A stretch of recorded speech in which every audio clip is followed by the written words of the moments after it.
જે 27 તારીખે નાની ધારી ગામમાં જો બનાવ બન્યું છે બળાત્કાર અને મોત નિપજાવવાની ગુનાના વધુ તપાસમાં એવું નીકળ્યું છે, પોસ્ટમોર્ટમ રિપોર્ટમાં બળાત્કાર થયું છે એવો કોઈ પુરાવો મળેલ નથી અને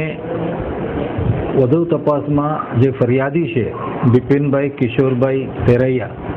જે મરનારના સગા ભાઈ છે, એ પોતે હાજર હતા ઘરમાં. જે એફઆઈઆરમાં જો બહારથી માણસો આવીને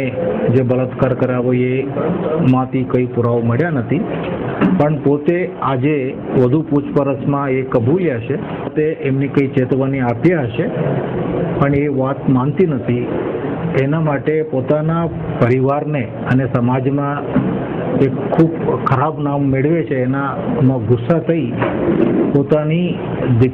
બહેનને રસ્સીથી ગળા દબાવીને મારી નાખ્યા છે અને એ બાદ બહાર આવ્યા છે. હજુ એના વિશે અમે વધુ તપાસ કરી રહ્યા છે અને અત્યારે તોમતદાર જે અગાઉ જો બનાવ બન્યા છે એ બનાવ બન્યા નથી અને પોતે પોતાના ફેમિલીના આબરૂ બચાવવા માટે બહેનને મારી નાખ્યા છે એવી વાત બહાર આવ્યા છે.